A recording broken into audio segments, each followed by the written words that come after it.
Hey everyone, welcome to Food Talk Live. A reminder that this episode will also appear on our podcast, Food Talk with Danny Nierenberg. So please subscribe wherever you listen to podcasts.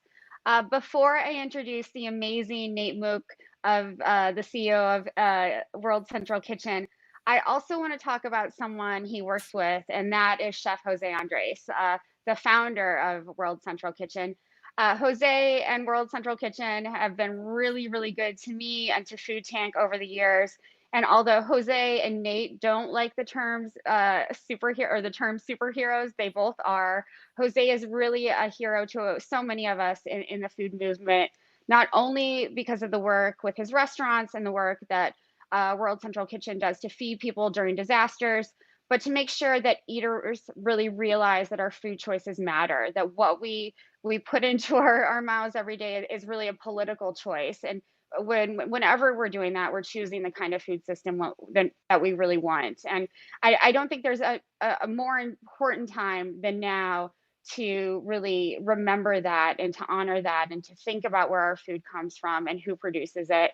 Um, and there's no better time to support the amazing work of World Central Kitchen as they work to collaborate with communities across the country and across the world. The organization just received a grant from the Julia Child Foundation for their work to feed people during COVID-19. And Jose is last year's recipient of the Julia Child Award, which publicly recognizes those who are following closely in Julia's footsteps to shine a spotlight on their accomplishments and actions and help increase the impact of the nonprofit and food related causes that matter to the recipients of the award. I hope everyone will check out the past recipients at juliachildaward.com, and also that you'll donate to World Central Kitchen. You have to donate to World Central Kitchen. Food Tank has done it. I have done it personally. You can go to wcka.org to do that, and we'll keep giving out that URL throughout this interview. I'm so excited to chat with Nate. He's someone I really admire. I've only met him in person a few times. He's a little bit intimidating. So I get nervous, but he's an incredible guy. He's a former filmmaker and tech business founder, and again, now serves as the CEO of World Central Kitchen, where he oversees all of the organization's operations, leading the organization's emergency and disaster relief efforts, as well as its long-term impact projects. He is really a superhero, and I know you and Jose hate that term, but the work that you're doing is unprecedented. There's not I'm so impressed every time I hear about you. So thanks for being with me today, Nate. Of course. Thanks for having me. Excited to be here, Daniel. So before we go into the questions, I want to give our listeners and viewers some stats. So since or as of May 2nd, you have served nearly 4.6 million meals that are COVID-19 related. Is that correct? Yesterday we passed 5 million fresh meals served around the country. So just a testament to all the incredible women and men that are part of the operation, making sure that we get food to our most vulnerable communities right now. It's a pretty incredible scale when you think about it. We have to step back. As World Central Kitchen, we've worked a lot of disasters, most recently in the Bahamas, which was a huge operation after Hurricane Dorian. But in this very short period of time right now, we've never served more meals in response to a crisis. And right now we're serving over 250,000 fresh meals per day. So at some point, you just stop counting because there's so much need, and you're just, you're trying to respond to the need. But you definitely have to, our teams have to step back and recognize how much is going on right now. Yeah, congratulations again, 5 million meals, 250,000 meals a day. It's unbelievable and really, again, unprecedented. I'm interested. So you have this amazing background. You've done filmmaking, including this amazing film, I Live in Baltimore, Baltimore Rising. You were, the founder of your own company. How have those experiences shaped your work with World Central Kitchen? Yeah, it really has been at the core of a lot of the work that we're doing right now. I growing up sort of working in the tech world and the startup world, I'm sort of used to how you take an idea and execute an idea and build a team to make that happen. As a film producer and working with HBO on Baltimore Rising, which was 2 years of this intense project, you have to you take something. Working with my friend, the director Sonia Sohn, who was in the TV show The Wire, she had this incredible vision of what she wanted to accomplish, and I had to figure out how to articulate that vision and make it happen. Right. And it's not too dissimilar to sort of working with Jose, who is this incredible visionary and somebody, this force of nature. But of course, he needs all of the people around him to execute on that and to get that, make that vision into a reality. And so, in many ways, my work now with World Central Kitchen is really a culmination of a lot of my past work. Working in startups, working in storytelling, and how do you communicate issues and the work that's being done to address those issues, and also really spending time in communities that are the most vulnerable and the most marginalized. I mean, this is what we were documenting in Baltimore, but I've worked around the world in very difficult places, and those are the communities that are often the most food insecure. They're the ones that are the most vulnerable and the most impacted during natural disasters or other types of disasters, because they are, we see this all the time where, it's the food insecure communities, the food deserts, that when crisis strikes, they don't have any backups, right? I mean, they're already struggling to get through the day to day, and then something like COVID-19 happens, and it's just it completely makes it impossible to get through. And so I think my background has definitely the wide variety of experiences sort of all come together, and even with the storytelling aspect. I mean, for us, for World Central Kitchen, it's very important for us. It's very important for Jose. We really believe in this idea of radical transparency. We want folks to know, if they're giving us $5 or they're giving us $5,000, where every single one of those dollars is going to support people during a crisis. And so it's why Jose is on Twitter so prolifically. It's why World Central Kitchen, we produce, we're sharing content regularly all throughout the day. We want people to know what's happening, and get that information out there. And so, that definitely really taps into my roots and my background as well. And I actually met Jose when I was working on a global project with this organization called TED, that does TED Talks. And Jose was just starting World Central Kitchen, and so, I thought it was so incredible, this idea of a chef who wanted to bring his expertise and his background and his experience to bear on some of the challenges that the world is facing. And he was just getting up and running in Haiti. And so for me, it was, when I met him, it was this incredible sort of this spark of like, this is an incredible individual. How can I help him start to tell the story? And we started working on a number of projects. We worked on a documentary with National Geographic about Haiti. And so we built this relationship over the years that then culminated into sort of almost this accidental moment, this serendipity, where Jose and I ended up going down to Puerto Rico right after Hurricane Maria. And that really changed both of our lives, changed the trajectory of my life, of his life, of the organization of World Central Kitchen. And that's really when we've really stepped into this role of responding to disasters with food. It's amazing. And I want to talk about that pivot that the organization made. But, before you even said the word storytelling, I had written it down and circled it, because I think you all do it so well, and you do it on a variety of platforms, whether it's social media or the website or, forums like this. So, I mean, I think that's what sets you apart. And the idea of radical transparency, even nonprofits have a lot of nonprofits have a hard time with that. And it's, really commendable. And I think not other nonprofits and other businesses have a lot to learn from what you're doing, and telling these stories in a compelling way, and being very honest and blunt about it, and honest about mistakes too, and honest about, where things didn't always work out perfectly. Yeah. And I think, it really is, it's a testament to,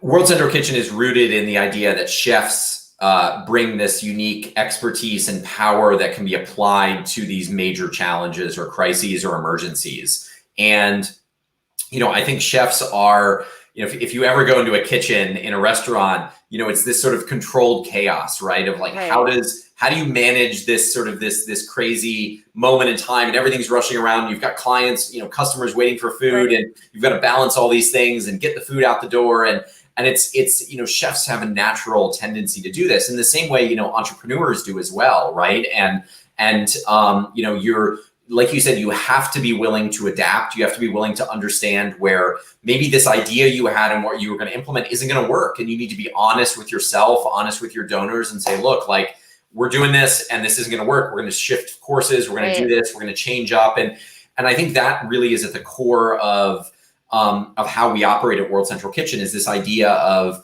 constant adaptation, constantly assessing what's going on, changing things up. And even what we're doing now during this pandemic, our traditional model is going out, opening up these big kitchens, cooking tens of thousands, hundreds of thousands of meals, getting them out into communities that are needed, getting them out to shelters. But the reality is right now, we're in a very different place where a hurricane hasn't destroyed the infrastructure. The kitchens are all operational. Not only that, we have millions of people wanting to go back to work and do something and get paid for it so they can continue to feed their families. We have a situation where you can't set up congregate feeding sites where a bunch of people can come together in one place and get a meal because of the health and security impacts. And so we've had to completely rework our approach to this pandemic. And one of those aspects is tapping into the capacity of restaurants in their local communities to feed their neighbors and their community. So World Central Kitchen doesn't need to go in and set up our own kitchen operation and be running things. We can say, we're going to partner with and pay that local restaurant to be able to produce those meals. And at the same time, put people back to work and also feed those that are in need, the families, the seniors that right now don't have access to food as they normally would because of what's going on. And so it definitely is in our core, this sort of sense of like, we always need to be adapting to the circumstances. Absolutely. Yeah. And I think tapping into that existing infrastructure, this is a situation where like you said, you didn't have to remake it. You didn't have to bring a mobile kitchen in. How are the communities responding? So you're serving 5 million meals a day. How are these communities that you're reaching out to? How are they responding? 250,000 meals a day. We'll get to 5 million meals a day. We'll see. I mean, that's certainly the need. No, it's been incredible. I mean, I think in so many ways, both the community coming together to support those that can, coming together to support others has been amazing. Restaurants stepping up. I mean, we didn't start the idea of restaurants getting back to work and serving their communities. They were doing this themselves. Jose opened his own restaurants, his business, which is separate from the nonprofit, totally separate. But his business decided to open up their restaurants as community kitchens to serve the community, which I think is really amazing. And also beyond that, volunteers coming out and wanting to do, what they can safely. And we're also, there's something so powerful, and this, I mean, about a plate of food, right? A plate of food is not just calories for the body to keep us going all day, right? I mean, a plate of food has meaning to it. It's why where the food comes from is so important. The sourcing of the food, all the way back to the small farmers, to those that are making the food, to those that are delivering the food. It's very symbolic and very important. And so when we're delivering those meals and meeting some of the seniors or some of the families, it's a real reminder of why we do this, because we hear from them, that it's a reminder that somebody is thinking about them, somebody's caring for them, somebody's recognizing that we are going through this hard time, but together, working together, we can get through this. And so it's really been heartening. It's been amazing to see the support from the cities themselves that we're working very closely with to identify. We're working with organizations like AARP that work with seniors. We're working with human rights commissions in various cities to identify those populations that are most in need, working with unsheltered populations, those experiencing homelessness as well, which is so critical right now. And even supporting some of our frontline workers at the hospitals. You know, it's amazing to when our teams, you know, receive thank you photos and messages from the workers on the front lines saying, you know, this meal kept me going today. And it really is, you know, food, you know this so well, you know, that food is at the center of our culture, of our humanity. And it is so important that we recognize that, because when we are preparing meals or serving meals, we need to be thinking about that, right? Of where is the food coming from? It's not just about, you know, getting a bunch of processed food and dropping it off to places and saying, here, eat this, or MREs, which unfortunately meals ready to eat, which our military uses, that unfortunately becomes, you know, a standard in disaster times. So, you know, it really is, it's about how do we pull together all of the amazing folks that make our food system possible and support them during this crisis. And that's why for us, if we can get our restaurants back to work, and we can get our restaurants sourcing from local providers that are buying from local farmers, you know, that's the ideal world for us, and keeping people employed in the process and getting those fresh meals out to the local community members. Yeah, it's a whole system. And you said, you know, two things that really resonate with me. One is that you know, you're not just feeding folks, you're not just filling them up. You're filling them up in a different way. You're really nourishing them, sort of mind, body, soul, because this is such a scary time. I mean, there's no other way to say it. We're all scared a little bit shitless, right? And so I think, you know, being able to, whether it's, you know, an elder, you know, who's living in her house alone, or that frontline healthcare worker, you're giving them this sense of like, hey, I made this for you, and it's, you know, it's filled with love, and there's, you know, I'm not trying to be corny, but I think we need that more than ever right now.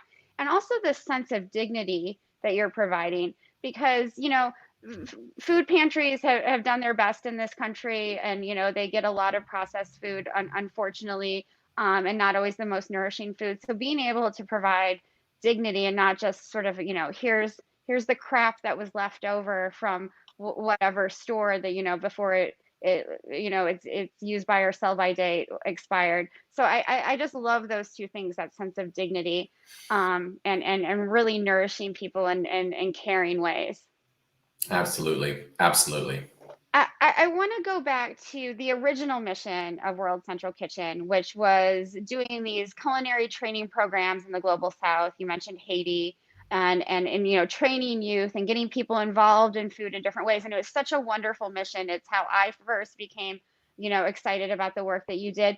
So that obviously changed when Puerto Rico happened. And I'm wondering if you can share that sort of story and evolution with us. Yeah, absolutely. And that's how I first got engaged as well with Jose and the work, that, you know, after the earthquake in Haiti and Jose going down, we're still doing a lot of that work. So yeah, so World Central Kitchen really began, you know, Jose ended up in Haiti, went to Haiti shortly after the earthquake. Actually, when the earthquake had happened, he happened to be in the Cayman Islands with another chef named Eric Repair, who hosts an event called the Cayman Cookout every year. Anthony Bourdain was a big part of that as well. So Jose was in the Cayman Islands with Anthony and Eric and a number of other amazing chefs like Andrew Zimmern. And, you know, it's a great event, but it's an event for a very select group of people. And as Jose was in the Cayman Islands watching the tragedy in Haiti unfold, he realized that here he was cooking for the few, and he really wanted to be cooking for the many. And so a couple of weeks later, he came back, figured out, you know, how he was going to get down to Haiti and what he could do, and ended up down there. And it was a big learning experience for him to sort of see where, as a chef, as an entrepreneur, as somebody, I like almost to call Jose, he's almost more like a historian of food, right? He he cooks, yes, and he's got restaurants, but when you really dive deep into who Jose is, he just loves food and how it interconnects with our history and culture and our humanity. And in many ways, I think he's almost more of a student of food that then happens to have his restaurants that are just, activations of that. But I think, he bringing his expertise down to Haiti, he realized how a lot of the work that was being done as it relates to food was not really being decided upon by those who know food the best. Sure. And, a good sort of analog to this is, when we look at sort of medical crises around the world, who do we send down to solve those medical crises? Of course, we send doctors, we send people that understand and know how to respond to these situations. But for a very long time, the folks that were making decisions about food and food emergencies were not necessarily folks who really understood food. They didn't understand how families cooked. They didn't understand the types of ingredients. They didn't understand, just the basics of things. And so they might have been wanting to do their best, but they didn't really, there was this disconnect. And that's where Jose said, you know what? Chefs have this tremendous potential to come in here and play a role. We're not just meant to be on TV, in competitions and on Iron Chef, nothing wrong with that, but there's more to it, right? There's more to this idea. Jose actually cringes at being called a celebrity chef because it sort of, puts on this idea that it's about being famous when it's not. It's about using your skill sets and your expertise to apply to these types of situations. And so the organization World Central Kitchen was founded in 2010, started really working on these small projects. Jose would say one project at a time, one plate of food at a time. So looking at, how could we build a bakery to help an orphanage in Haiti so it could produce its own bread and then sell that bread in the market, and that revenue could come back rather than spending all of its money purchasing the bread. Right. Smart solutions. We recognized that there was a big gap in workforce development around food and culinary training. There wasn't really a good culinary school in Haiti. And so World Central Kitchen opened in Port-au-Prince, an amazing school for Haitians to learn, to study. We have an amazing instructor there who leads the program. And then we can feed those students into the hospitality sector in Haiti. And that was really the beginning of the work. And we started to sort of grow and expand it. And at the core mission of World Central Kitchen, we always had this idea of feeding people in disasters and humanitarian crises. Now, by the time Jose got to Haiti, by the time we were responding there wasn't so much of a feeding emergency, right? It was okay. And Jose had to learn, and the organization had to learn. But since that time, Jose has found himself, for example, in New York City after Hurricane Sandy hit, working with the Red Cross on how do you get food out to the communities in need, looking at what worked and also what didn't work. In 2017, he went to Houston after Hurricane Harvey, saw what worked, saw what didn't work. Right. And so when we ended up in Puerto Rico in 2017 after Hurricane Maria hit, we didn't go down there with an agenda of we're going to go down and start to try to feed millions of people around the island. It was let's just go down and see how we could help. And we found ourselves in a vacuum where there was nothing, there was no coordinated response around food happening. And so, it was this culmination of years of experience that Jose and World Central Kitchen had accumulated that was sort of finally kind of forcibly put into action. Right? We had no choice. We just had to start somewhere and start doing it. And the model that we ended up developing and deploying in Puerto Rico, soon after we found ourselves, I ended up flying out to California a couple months later. These big wildfires started to take off in north of Los Angeles. And we ended up taking the same model that we implemented in Puerto Rico and applying it in Southern California. And we said, we could do this anywhere. And that's really kind of how things started to change and the organization started to grow. We continue to invest heavily in our long-term, what we call our resilience program. So in places like Haiti, places like Puerto Rico, where we've invested tremendous amount of time, we have incredible teams on the ground, and we can look at these food security problems, we don't pack up shop and run away, right? Right, We're right. continue and invested in these communities. In the Bahamas right now, we're continue to be invested in the Bahamas. We're going to continue long-term working in the Bahamas. So that remains a key pillar of our work. And now as we've developed the second pillar of emergency response, we've now worked all over the world, evolving this model, and in places, as far flung as Mozambique and Indonesia, right. to the refugee crisis in Venezuela, and then to disasters right here in the United States, from hurricanes to wildfires to now a global pandemic that our country is facing. It's incredible, and I love that long-term investment. You're not just in and out like so many other organizations. Again, the website to donate to is wck.org, wck.org. Any amount of money will help. They will tell you how it's used. It's an amazing website. I want to give you a chance before we end. I'm taking up a lot of your time, and you have No, really no important problem. things to do. Can you talk about hashtag Chefs for America and really putting restaurants back to work? You talked a little bit about that before, but I think this is such an important part of this long-term vision that you have. Absolutely. Yeah. So, Chefs for America is our effort. That we're feeding folks now I think we're in over 200 cities and towns across the United States, Wow. working in big metro areas like New York City and Los Angeles, all the way down to much smaller communities in Southern Virginia and Ohio and Michigan. And so, this has really become a movement across the country, both of World Central Kitchen and our partners on the ground and community members that have stepped up. And it's an amazing, I'm so grateful to everybody that's working hard every single day. So as we began working in response to the pandemic, we saw what was coming. World Central Kitchen was in Japan back in February, feeding the cruise ship that was quarantined. Right. It was our first approach at solving and at how to feed people during this crisis and when you've got this virus. Back in February, it seems like ages ago, because Lifetime. our country was still up and running like normal. We weren't really Right. thinking much about it, but we started to see what was going to happen. So as the virus hit the United States, we were ready to respond. We started getting kitchens up and running. We started putting folks to work. But as things started to progress, we recognized that we had this untapped resource now. We had thousands, tens of thousands of restaurants around the country that had gone dark or were barely able to keep their lights on.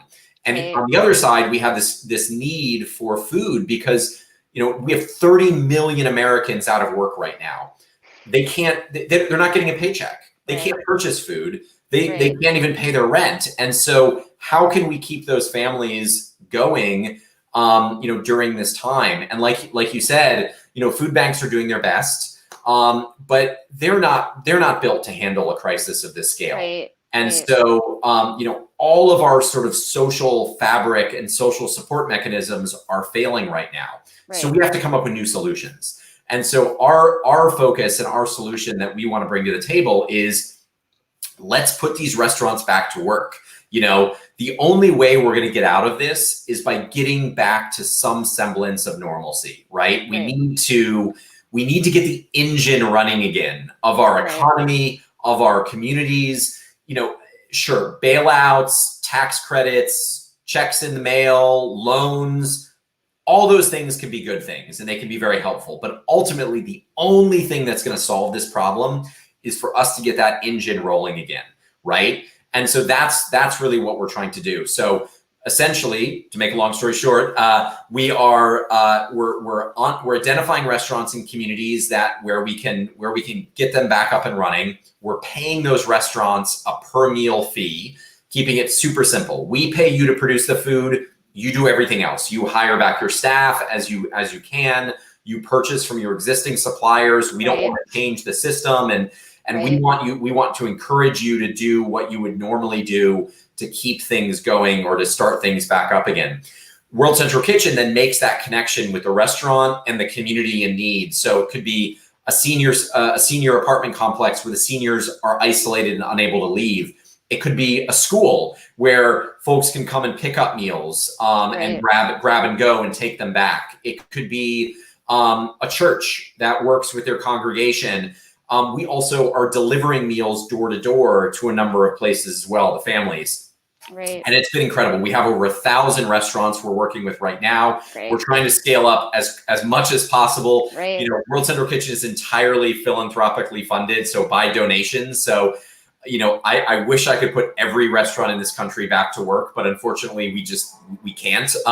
So we're trying to do our best as in many places as possible. And we're also pushing the federal government to recognize that this is a solution. So just yesterday, Jose, with a bipartisan group of senators and representatives, including Senator Kamala Harris and Senator Tim Scott from South Carolina, Representatives Mike Thompson and Jim McGovern, introduced a bill that's called the FEED Act. And the FEED Act essentially authorizes FEMA to reimburse states to purchase food from restaurants and local farmers, small farmers, and get that food into the hands of families who need it. You know, for us, this is such a no-brainer, right? This makes total sense. We need to feed folks. We need to put people back to work. Let's do two things at once. And in the process, get our economic engine running again. It's a win-win. It's nonpartisan. We're just feeding families. And so that's what we're doing. Our program around this that World Central Kitchen is announcing is called Restaurants for the People. You know, we want to put restaurants back to work for the people in our country. We're hoping the FEED Act is going to get some traction and continue to build and momentum and support. We hope that the language that's been worked on and introduced can then also be integrated into some of the upcoming stimulus packages. You know, again, it's great that we're putting money and authorizing money and loans and things like that, but this is a solution where the money is going directly into the hands of the businesses that need the most right now. And if we can help them keep their lights on, it's a win-win.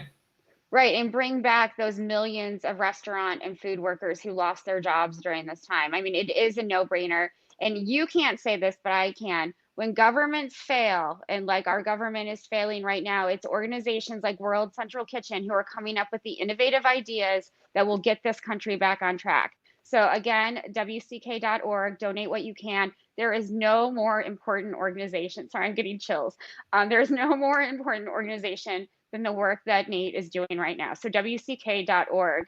My final question for you, Nate, is who is inspiring you right now? And I want you to know that I interviewed chef Eric Bruner Yang yesterday, and he told me that his answer was Harry Styles. So you have to beat Harry Styles being his inspiration. He also said to tell you hi.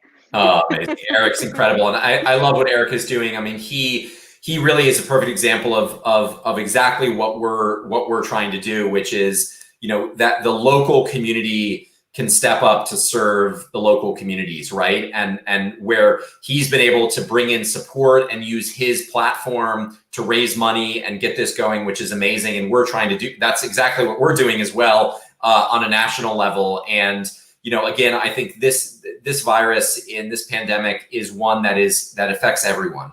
And the only way we're going to get through it is with local communities supporting their local communities. I mean, there is no, you know, as you said, there is the federal government is simply not capable of fixing everything and going in everywhere. And so it's really up to us to band together to do it. And Eric's work is fantastic.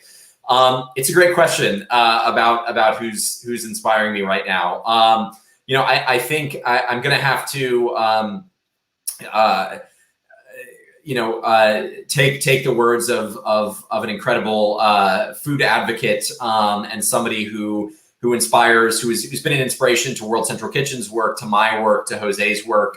And his name's Robert Egger. Robert Egger is the founder of DC Central Kitchen, where when Jose came to DC in 1992 and began volunteering, it was the first organization that he started working with, and inspired Jose really to start World Central Kitchen, hence the name.